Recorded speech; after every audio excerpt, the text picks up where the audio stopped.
is Oromo Voice Radio English program. Oromo Voice Radio is broadcasting to Oromia at 16-meter band or 17,850 kilohertz or on oromovoice.org website.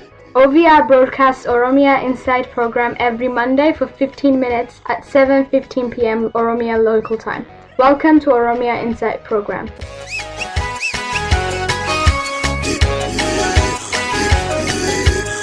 Welcome to Oromia Insight. My name is Ali Galeto. This is part 4 interview with Professor Abbas Gnamo about conquest in the resistance in Ethiopian Empire. No one really can dispute. This is by far the largest single branch of Oromo nation. I don't know, some people do not know.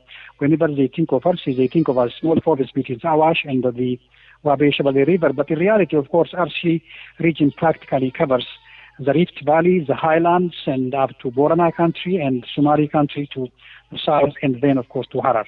So, which simply makes the RC region perhaps the most Oromo populated region of Oromia. I think in many cases until now, many districts have more than 96%, 93% of Oromo population. So this is very, very strong, coherent society. The second one is, of course, RC are said to be had long experience of military tradition. So, by the way, their name is called Oranticha. Historically, many Oromos used to call them Oranticha, so they have really long military tradition.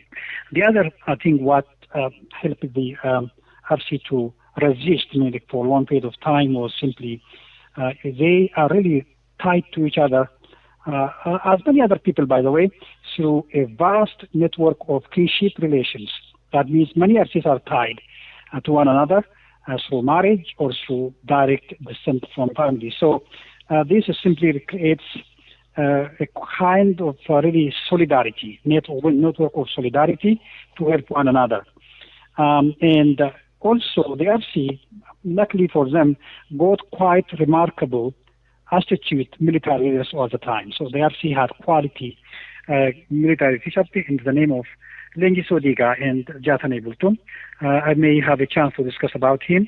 This man single-handedly organized the RC Oromo to mobilize more than between 100,000 and 1 million fighters. So this is not me who said it.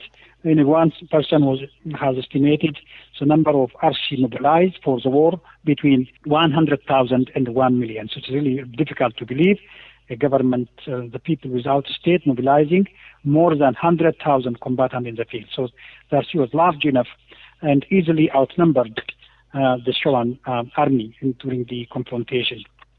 Also, one thing, of course, which is important to know is that the RC had, of course, used to have horses, and the horses helped them, of course, to defeat when the Amhara moved on places like Albaso. So that's an important element. So the other issue asked me was simply, what about their weakness? They actually have some weaknesses. The weakness was, of course, the absence of firearms. What is interesting, for some reason, the Amhara had the monopoly of guns, and including more sophisticated guns, but the Oromo didn't have any. No single guns used by these hundreds of thousands of soldiers. They all used spears and traditional tools, traditional weapons. So this was not really the case for Amhara, who had foreign advisors, foreign academy trainers, and of course foreign guns, including the most sophisticated guns of the time called Remington rifles, which was very latest, which they got from the Italian government. And the other issue is also sometimes it's a problem of communication. Sometimes many coalitions were formed. It was very, very difficult to bring this vast coalition between Bale and Dida and Western RC at the same time. So there was no central government, as you know. The RC didn't have state.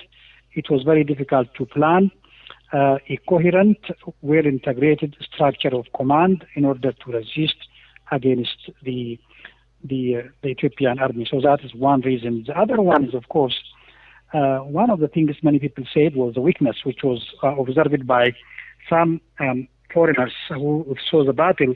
The RC didn't keep their combatant in the field for more than 1 week or 2 weeks.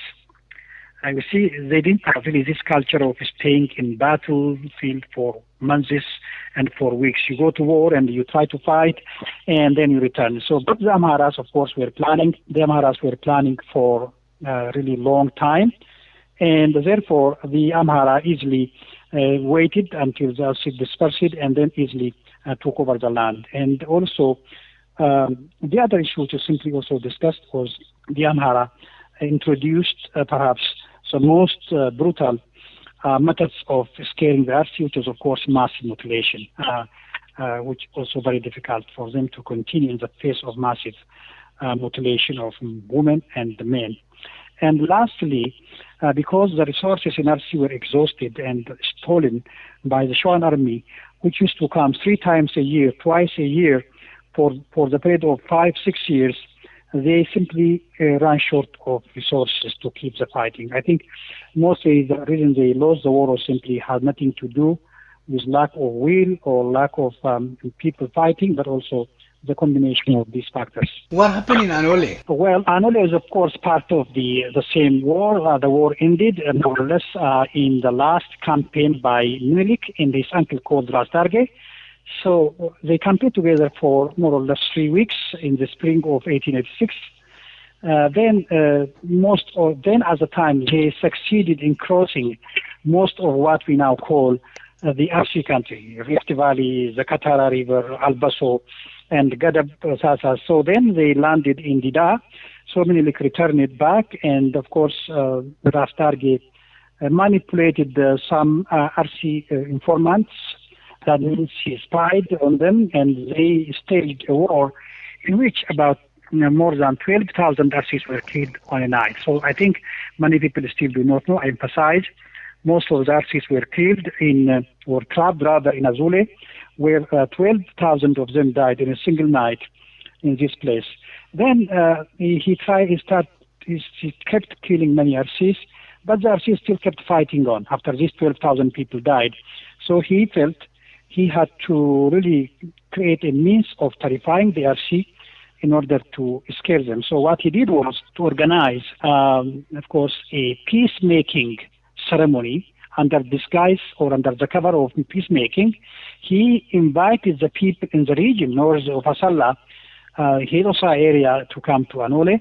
When they arrived, of course, these people, men and women who came to this place under the name of peacemaking, Arara, what you call it, so simply they saw their hands chipped off, a woman's breast was chipped off, and of course the cut breasts and hands that were tied to the neck of the victims. So that was a deliberate one for what you can call genocidal killings. And this was, of course, to scare the RC, because if you don't do this, it was generally written the RC will not submit, will never submit. Because one of the slogans of the RC was, which I don't have time to discuss, was RC die but never surrender. May we die if we fear target, which means that they were not really ready to surrender whatsoever. So when this happened, the RC were scared because everybody had a daughter or a mother or a sister. This simply practically scared many people. The annual mutilation, massive mutilation, therefore brought an end to all RC struggle, because they didn't want to continue, because they want to avoid this massive mutilation. So it is simply a crime, unprovoked, even not against warriors, but against, of course, peaceful people who simply came to this place to make peace, of course, after the end of the war. It's a very interesting story. What book influenced you most to write this book? This one, of course, as obviously as a scholar, as a student, I read many books. I can say I cannot even count over the last 35 years. And because this is what I do every day, every day, because I got many interesting books, and of course, which I use for my book and for my teaching. But I would say, no book, of course, influencing me to write this book. What inspired me, of course, the bravery of our people. What inspired me was simply how these people, without central government, without guns, without any foreign advisors, managed to organize themselves to fight against well-organized state. By the way, the Ethiopian state was said to be one of the most armed, the most organized state in the region. There were it was estimated there were 600,000 guns in Ethiopia at the time, practically. 600,000. You can imagine how these people defeated Menelik many times over with their bare hands. So I think most of the inspiring story comes from the story of Legiso Diga and, of course, other heroes who these people succeeded in rallying, in convincing, mobilizing men and women to fight for independence. So I would say, although I read many, many interesting books, the inspiration for this book comes from the people, because that's why I spent a lot of my time, energy in finding out, in looking for sources to establish this source. So no book influenced me as this history of Arsis fighting, defeating an Ethiopian army, which eventually, by the way, defeated the Italians in one day, but they failed to defeat the Arsi for more than 5 years, was in itself an inspiring story. I think that I would say is the story, not a book which inspired me to write a book. Did someone in your family fight in the resistance? Absolutely, and because, as you know, this war was fought, as I indicated on the map, and it was fought in many, many places in Western RC, in Northern RC, in Southern RC, in Central RC. My family on my mother's side or father's side are in Northern RC, in what we call Etosa, and many battles took place in this area. So they didn't have to go to any war, so the war came into their homes. And so many of the wars were, took place in the backyard, and so no one, including women, who didn't participate in this war. So I was told that my grandfather, the youngest grandfather, was of course part of those who wounded. And of course everybody told me that everybody practically, all able-bodied, young men and women participate in this war. So, by the way, I never talked about my family in the war, because the issue was not about my family, it's about the Oromo people. But I was told that practically no one would didn't participate in this struggle. One of the things you have to understand, because the enemy was coming in large number, no man could hide from this battle in Arsi culture, as you know. Men do not simply escape from war. And women themselves were going to war and participating in Abbas to fight against the enemy, so men didn't have any chance of escape. So many of my family members participate in the struggle. So you're coming to Australia and then you're gonna do a book signing. When are you gonna come, and when will be the event? So I will naturally I will be there. I think I will start coming from on 24th from here. I think I will be there on 25th. I think the event is organized on 27th, and I'll be happy to see my Oromo friends and to meet old friends, to meet new people, and of course to learn from them and to exchange experience. So this is of course a trip I'm looking forward to, and I hope to see many of you there. I know many good people, and I'm very happy, very glad, very thrilled to see all of you there. So you actually mentioned about how Oromo is actually organized to fight back without their own state.